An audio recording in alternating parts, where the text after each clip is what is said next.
¿Compromisos líquidos o compromisos sólidos? La peligrosa extrañeza de los otros. El segundo obstáculo evidente que encontramos los maestros se refiere al reconocimiento de una sociedad en constante cambio, donde las personas pierden la habilidad social de generar compromisos profundos con los demás. Zygmunt Bauman lo analiza de esta manera: los sólidos conservan su forma y persisten en el tiempo, duran, mientras que los líquidos son informes y se transforman constantemente, fluyen. Como la desregulación, la flexibilización o la liberalización de los mercados. El otro, los otros, las otras, les otros y demás diversidades son tipificadas por desconocidos como extraños, son portadores innatos de incertidumbres. Recordemos que una de las principales resistencias al cambio radica en que las personas tienen miedo a dichas incertidumbres, de ahí que prefieran continuar con acciones cotidianas aunque éstas atenten contra la salud comunitaria. Según un pensamiento opresor, único y manicultural, tal vez la mayor amenaza de todas estas diversidades radica en violentar la clasificación misma que sostiene el orden del espacio social donde se inscribe el mundo. Justamente, para ese tipo de pensamiento autoritario, los extraños irritan, desagradan, desconciertan, porque tienden con su sola presencia a ensombrecer y eclipsar la nitidez de las líneas fronterizas clasificatorias que ordenan el mundo donde vivo y, de este modo, cuestionan de manera radical la presunta comprensión recíproca que el yo tiene con el otro. El extraño, como cuestionador implacable del orden al que ingresa desde tierras diversas, ha sido a menudo estigmatizado como portador de suciedad, puesto que la suciedad es el caos contaminante que el orden existente pretende expulsar, o bien, portador de ambivalencia, ya que ésta los hace irregulares e impredecibles en sus reacciones. No sorprende que en algunos momentos de la historia de la humanidad, instituciones públicas y privadas como los manicomios estuvieran colmadas por todos los diferentes y marginados que tenía el sistema. Es el caso de los marginados sociales que, como categoría o tipificación de una clase de extraño contemporáneo, reciben sobre sí los rasgos sobresalientes de la ambivalencia y la suciedad. A ellos se les atribuye la falta de confiabilidad por lo errático de su rumbo, su laxa moralidad y promiscua sexualidad, su deshonestidad comercial, etc. Dicho de otra manera, los marginados son el punto de reunión de riesgos y temores que acompañan el espacio cognitivo. Son el epítome del caos que el espacio social intenta empeñosamente sustituir por el orden. Los compromisos sólidos con los demás son la base para la construcción de una comunidad. Para que esto se dé, se requiere que las personas no solo sean tolerantes con los otros, sino que se desarrolle un sentimiento de equidad. Aquí, una vez más, el factor del tiempo constituye una pieza clave para lograr dichos análisis. Si el sujeto no se permite una contemplación de su ser en el mundo para así distinguir la herencia cultural recibida y cómo él es el resultado de una construcción social, difícilmente logrará desarrollar un sentimiento de equidad y solidaridad bajo el reconocimiento de la diversidad. Ves más, Jung Chula nos ofrece algunos indicios de esta falta de tiempo y la importancia de recuperarlo para generar una conciencia crítica en las personas. Hoy las prácticas que requieren un tiempo considerable están en trance de desaparecer. También la verdad requiere mucho tiempo. Donde una información ahuyenta a otra, no tenemos tiempo para la verdad. En nuestra cultura posfactual de la excitación, los afectos y las emociones dominan la comunicación. En contraste con la racionalidad, son muy variables en el tiempo. Desestabilizan la vida. La confianza, las promesas y la responsabilidad también son prácticas que requieren tiempo. Se extienden desde el presente al futuro. Todo lo que estabiliza la vida humana requiere tiempo. La fidelidad, el compromiso y las obligaciones son prácticas asimismo que requieren mucho tiempo. La desintegración de las arquitecturas temporales estabilizadoras, entre las que también se cuentan los rituales, hacen que la vida sea inestable. Para estabilizar la vida, es necesaria otra política del tiempo. Así, el reconocimiento de las diversidades que existen en nuestras comunidades está mediado por el tiempo que les dedicamos para generar un compromiso sólido con ellas. Una vez más, la tolerancia solo encubre un discurso políticamente correcto, pero no genera dinámicas solidarias de reconocimiento en donde no se busque someter una identidad bajo otra o desaparecerla para mayor tranquilidad del monoculturalismo hegemónico.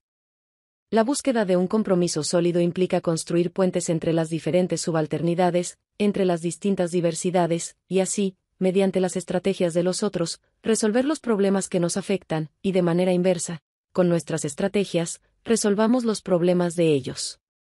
Con base en lo anterior, el mundo se transforma no solo de manera democrática, sino demodiversa. En Salmos al viento, Agustín Goitisolo escribió un poema titulado No sirves para nada, que expresa la existencia de una sociedad que insiste en la idea única de ciudadano y cómo con el paso del tiempo la voz poética se percata de que nada de lo que el sistema le había impuesto se encargaba de lo esencial, el bienestar común. Dice una de sus estrofas, en la calle, en las aulas, odiando y aprendiendo la justicia y sus leyes, me perseguía siempre la triste cantinela, no sirves para nada.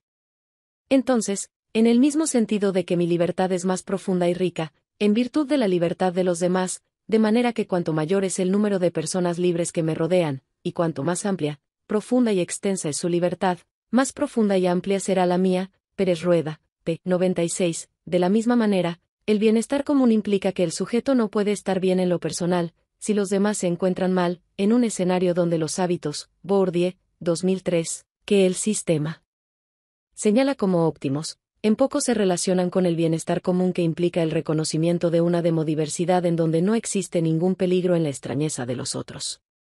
Recomendamos que esta sea la segunda reflexión de los maestros que pueda compartirse en los CTI o en las academias escolares, un segundo análisis que dé cuenta del reconocimiento de la diversidad y los compromisos sólidos que se asumen en comunidad. Para ayudarse en esta tarea, pregúntense lo siguiente: 1. ¿Cuánto tiempo dedicas a conocer a tus compañeros de trabajo, madres, padres o tutores de familia y estudiantes? 2. ¿Qué tiempo dedicas para reconocer los saberes comunitarios que forman parte de las herencias culturales de los demás? 3. ¿Qué tanta disposición tienes para entender el mundo por medio de los saberes de los demás? 4. ¿Existe alguna diversidad que no soportes o toleres? 5. Si estuviera en tus manos ayudar a personas que en poco se relacionan con tu comunidad, con tu manera de pensar o entender el mundo, ¿posees la disposición a colaborar con ellos?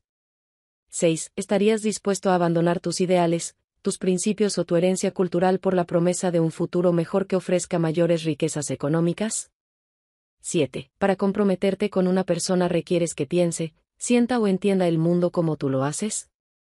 ¿Soy un opresor? ¿Soy un oprimido? ¿Existen las clases sociales?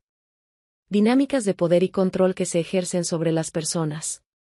En la actualidad, cada vez es más difícil reconocer cómo se ejercen las dinámicas de control y poder sobre las personas.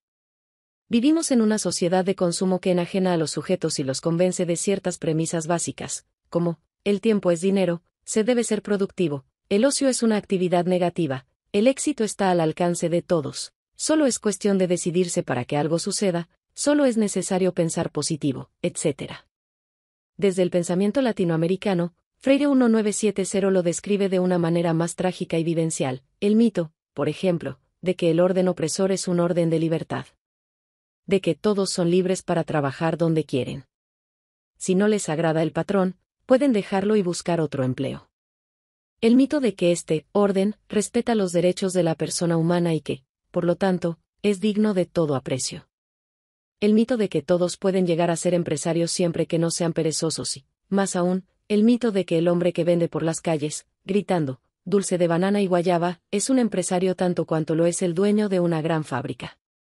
El mito del derecho de todos a la educación cuando, en Latinoamérica, existe un contraste irrisorio entre la totalidad de los estudiantes que se matriculan en las escuelas primarias de cada país y aquellos que logran el acceso a las universidades. El mito de la igualdad de clases cuando el ¿sabe usted con quién está hablando? Es aún una pregunta de nuestros días. El mito del heroísmo de las clases opresoras, como guardianas del orden que encarna la civilización occidental y cristiana, a la cual defienden de la barbarie materialista.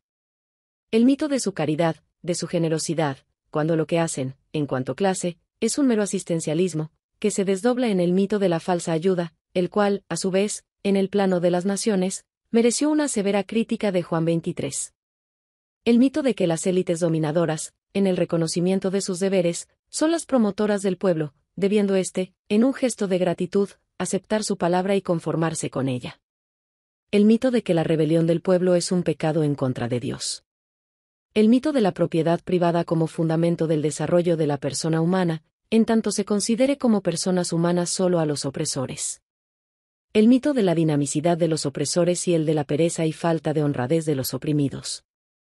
El mito de la inferioridad ontológica de estos y el de la superioridad de aquellos, pp. 178 a 79. pero, sin duda, el principio básico que debemos cuestionar es aquel que señala que hoy no existen clases sociales, que el modelo de liberalismo económico generó dinámicas según las cuales todas las personas, como emprendedores y en la búsqueda del bienestar personal, son los dueños de sus destinos, que no existen ya las relaciones del patrón con los trabajadores, sino unas en las que uno mismo es quien se exige lo que cree necesario para competir y ser exitoso. Jung Cheul-Lean lo describe así: al nuevo tipo de hombre, indefenso y desprotegido frente al exceso de positividad, le falta toda soberanía. El hombre depresivo es aquel animal laborans que se explota a sí mismo, a saber, voluntariamente, sin coacción externa. Él es, al mismo tiempo, verdugo y víctima. El sí mismo en sentido empático es todavía una categoría inmunológica.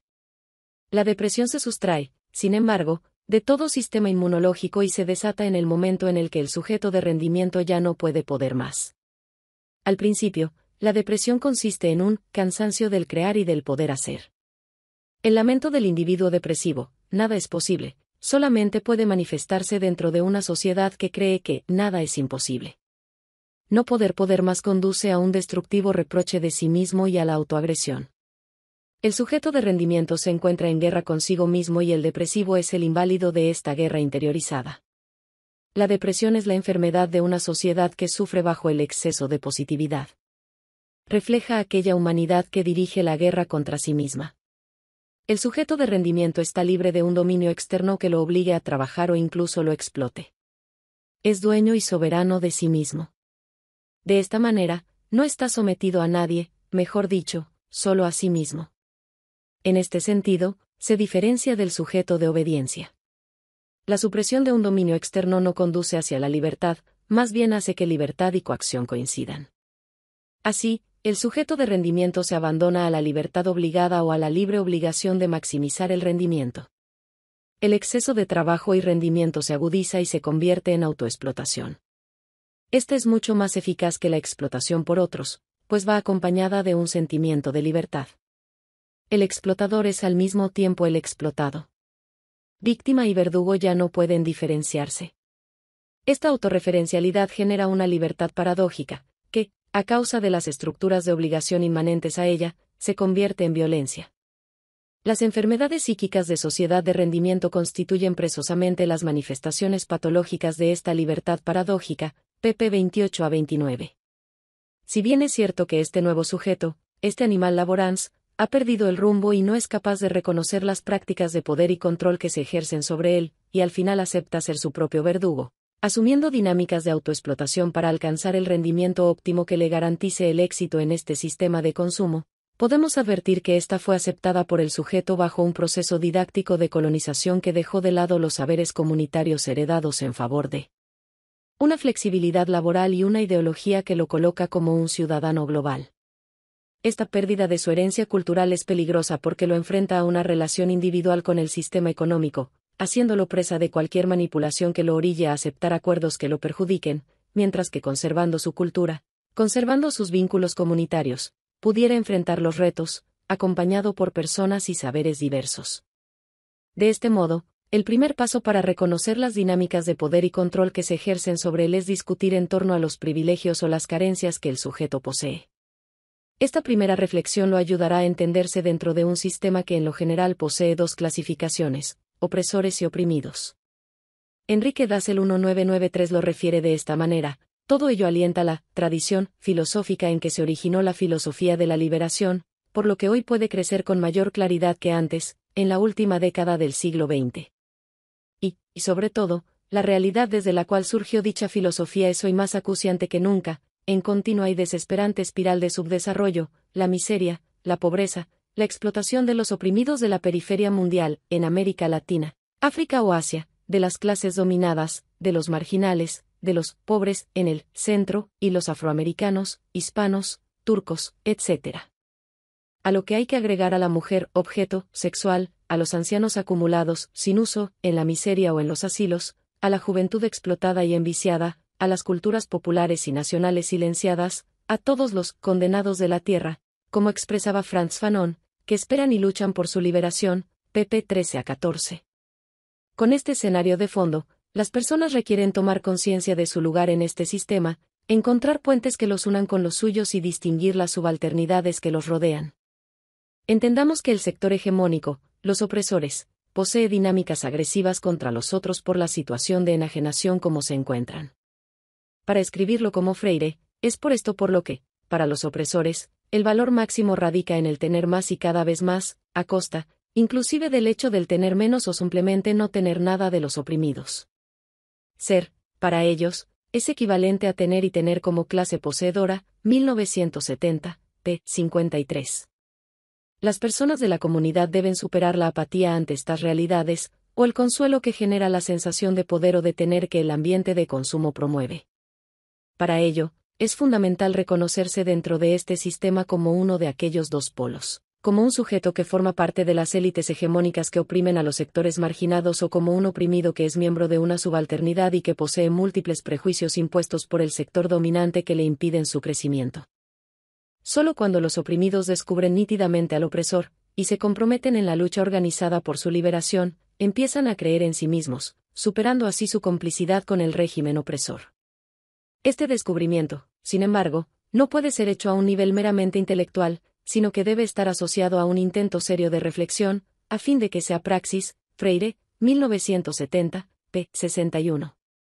Para lograr esta reflexión crítica, el sujeto debe tener clara la clase social donde participa, y cómo alrededor de él y su comunidad se establecen prejuicios que conforman su subalternidad.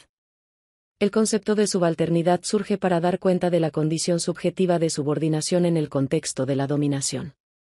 Paralelamente al dominio de la política de élite, a lo largo de la historia, existió otra esfera de la política, en la que los actores principales no fueron los grupos dominantes de la sociedad o las autoridades, sino las clases subalternas y los grupos constituidos por las masas trabajadoras y los estratos intermedios en las aldeas y el campo, esto es, el pueblo.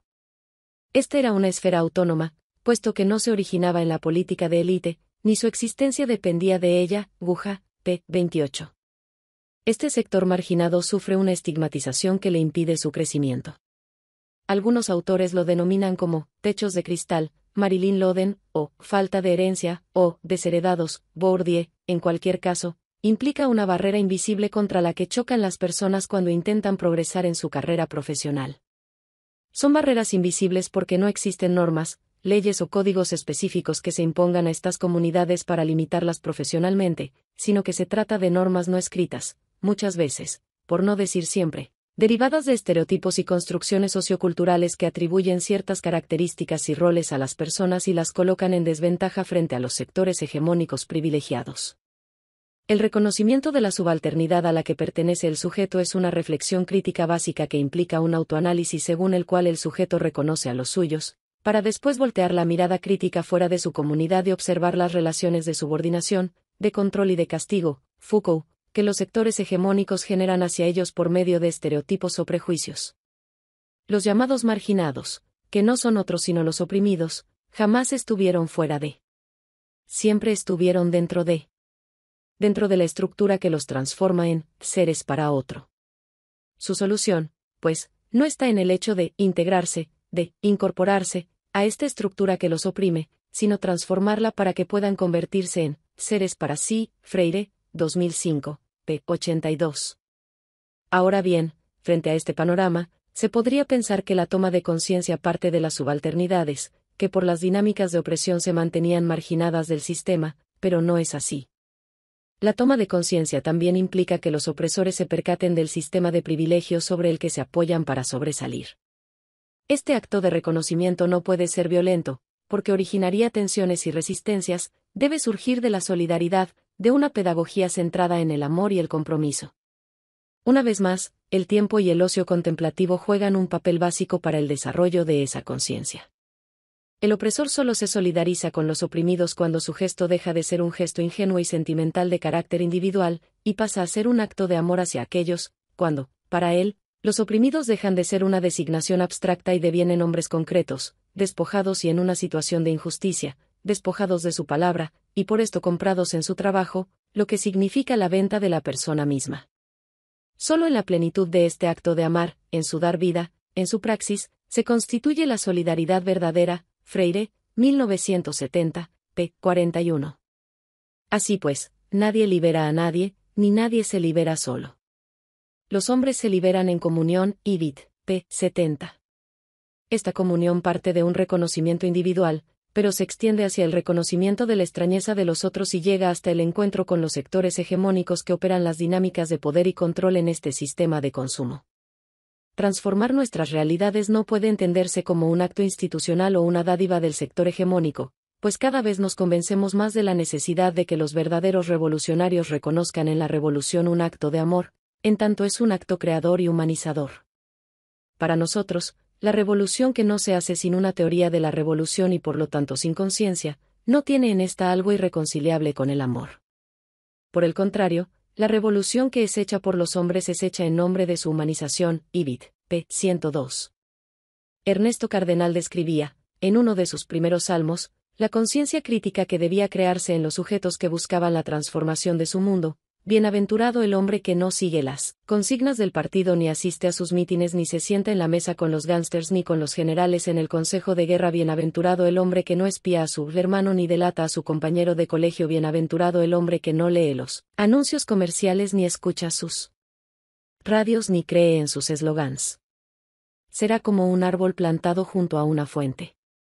Recomendamos que esta sea la tercera reflexión de los maestros para compartir en los CTI o en sus academias escolares, un tercer análisis que dé cuenta del reconocimiento de las dinámicas de poder y control que se ejercen en sus comunidades. Como guía para ayudarse, proponemos más adelante, un ejercicio de diagnóstico cualitativo. Estas preguntas fueron diseñadas bajo 4 variables básicas para desarrollar un pensamiento de ruptura que permita la toma de conciencia crítica.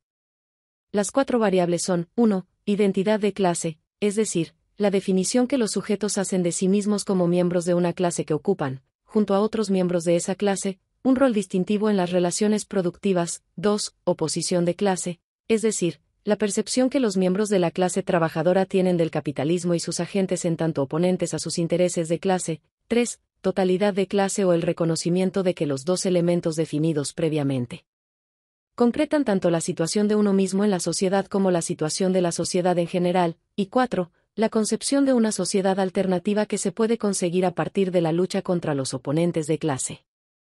Las preguntas son las siguientes. 1. ¿Reconoces la diferencia entre subalternidades y hegemonías, entre dominados y dominantes, entre oprimidos y opresores? 2. ¿Reconoces la subalternidad a la que pertenece, campesinos, obreros, profesores, mujeres, indígenas, migrantes, etc., y sus particularidades, mujer campesina Mazawa, profesora indígena Totonaca, etc.?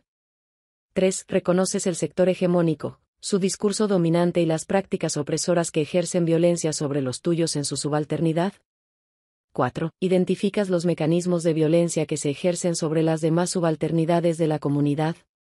5. ¿Identificas que los privilegios de las personas son una condición heredada por aspectos económicos, culturales o políticos y no el resultado de un sistema meritocrático que premia el esfuerzo?